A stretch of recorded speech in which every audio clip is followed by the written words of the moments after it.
Hey guys, welcome to Pink Zebra. My name's Sam, aka Witty Wordsmith, aka Project Manager, aka Awesome. So I'm here today to talk to you about logos, and I'm going to give you 7 really helpful hints that will help you create the best possible logo that you can for your business and for your brand. So I'm just going to put it out there. Your logo is your brand. Your logo is the identifying feature. It is your landmark in the giant world of business. So you need it to be outstanding. You need it to be representative of your business, and you need it to be recognizable and easily recalled by your audience. So your logo really is the majority of the time the first thing that people see when they engage with your business. So you really you do want to make a lasting impression. It's imperative that you do. So, as you may be aware, Pink Zebra occasionally have awesome giveaways, and we give away free logos to people with unlimited revisions and reviews. So, I deal personally with a lot of logos. I'm there during the entire design phase. I speak to the designers and I speak to the clients. So, I'm pretty well across logos and everything that they need to entail. So let's go through step by step what are the must-haves or the must-knows in terms of designing your logo. So the first point that I want to address is that less is more. Simplicity in your logo is probably the best advice that I can possibly give you. You don't want anything too elaborate. You don't want big elaborate colors, bigger elaborate lines. I know that it might look awesome at the time, but they logos like that don't translate well onto different platforms. They're hard to print, they're hard to put on stationery, they're hard to put on different backdrops and that sort of thing. And they're too noisy. So then there's nothing really profound about them that is easily recognizable for your audience. So when I'm not talking simplicity in terms of, your logo should just be a circle or just be a star, but be simple in that your colors aren't, the color spectrum on your logo isn't too wild or out of whack. Your lines and grids and symbols aren't too convoluted. They're not too all over the place. They're not super detailed as well. So I'm not talking detailed as in, it's going to look crap. I'm talking detail as in you want a sketch artist, a professional sketch artist to, draw you out something amazing. It doesn't need to be that elaborate, and it's preferable for it not to be. So what you really want is in your logo, you really need your brand, you need your image, and you need your message tied up in a nice, neat little bundle that is your logo. So that's the best probably way that I can put it. So we'll move on to number 2.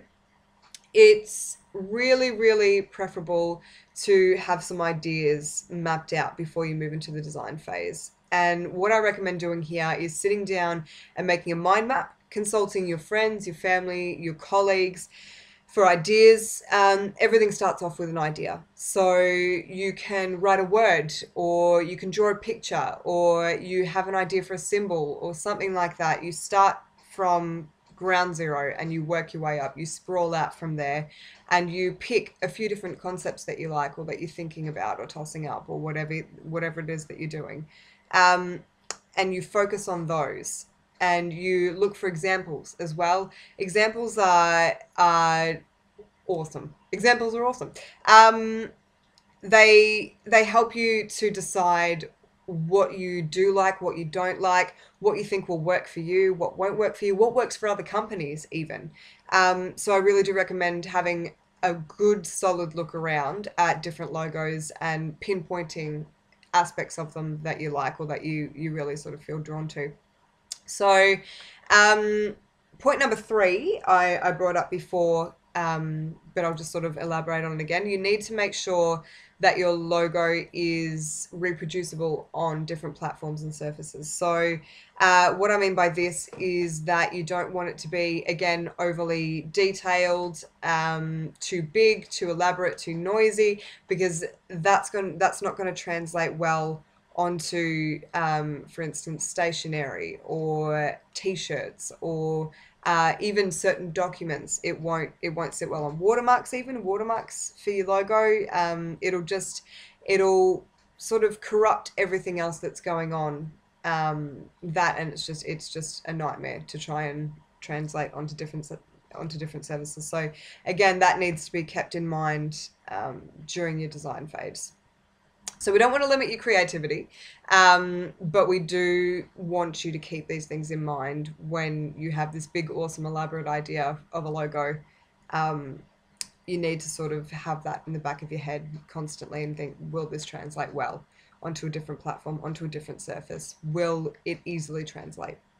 So moving on to number 4, choosing your colors. So this is really paramount to getting your design just right early on as well. I really do recommend that you look at a color palette. Wikipedia has an awesome color palette, so all you need to do is Google color palettes.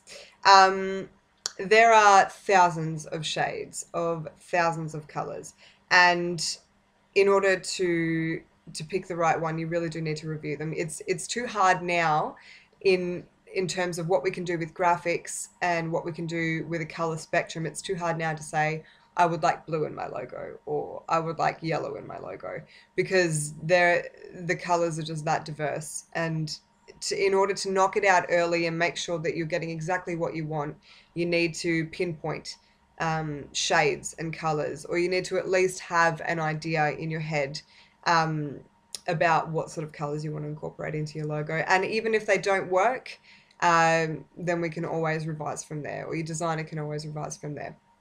So in a similar nature, choosing fonts is also equally as important.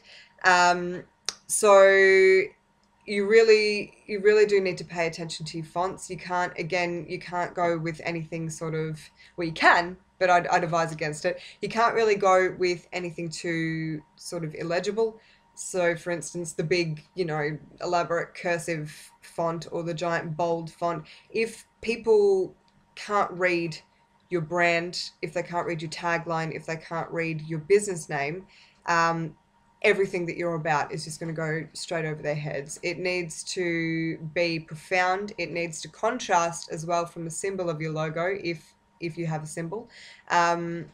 It needs to sort of stand out on its own, so that again it's easily recalled and easily recognized by people.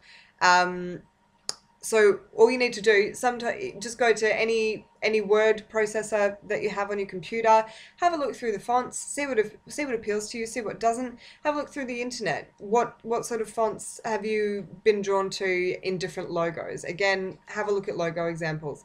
What works for them? What works for their ideas? Are they similar to your ideas?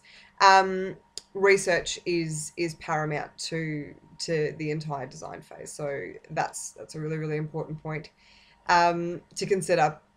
So that brings me to number 6.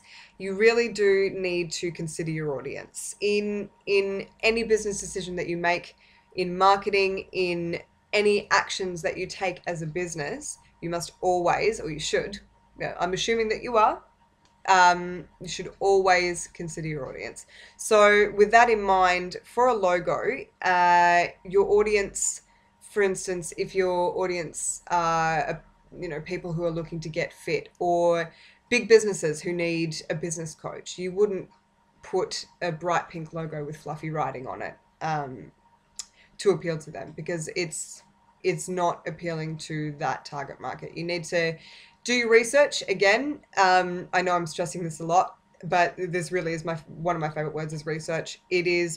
Research is that you should be doing it all the time for all of your business decisions.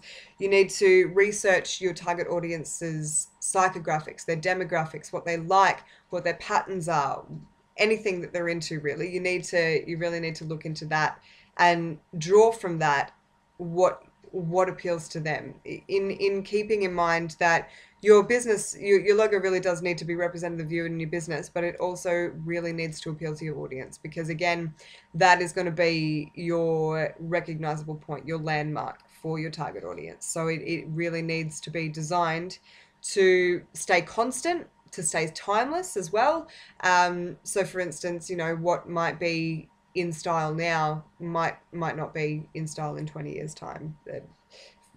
Everything gets recycled. So you need to make sure that it will continue to appeal to your audiences throughout time. So moving on to my last point, patience. Patience is my favorite point. Um, you need to be patient with yourself. You need to be patient with the entire design process. So it's I really do recommend that you take time to consider your revisions. You take time to consider your decisions when it comes to your logo. In taking that little bit of extra time, you may find that you notice things that you didn't notice before, or that you change your mind in the last minute. A little bit of patience for the whole process will go a long way. So it really is better to wait a couple of weeks, or to work with it consistently for a couple of weeks to produce a logo that you really love, that speaks your company, that speaks your brand, rather than sort of getting frustrated with the process, or frustrated with everything, or yourself, or the designers, or everything within the first week because it's not going the way you want, or they're not producing exactly what's in your head. It really is, everything is dependent on how well you communicate your ideas. So that might actually be a sneaky number point, number 8, in that you need to communicate your ideas properly. Uh, so, for instance, it's really hard for designers if a person says, I don't know what I want, just draw me something.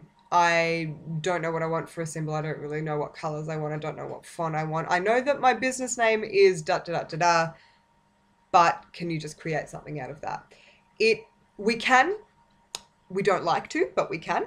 Um, it's it will more than likely come out and you won't like it. What comes back you probably won't like, because it's probably not the idea that you had in your head. It's not what you were thinking. Um, so you really do, from the get-go, you need to communicate, or try as best as you can to communicate the idea of your logo that's in your head. You need to map it out for yourself. You need to work out your likes and dislikes before you move into the design phase. That'll save a lot of frustration on your end, a lot of frustration on the designer's end, and it will just make the entire process a lot smoother, more efficient, and will result in your perfect logo, basically. So that's it from me. I hope that this in some small way has been useful to you, and best of luck with your logo designs. Thanks very much, guys.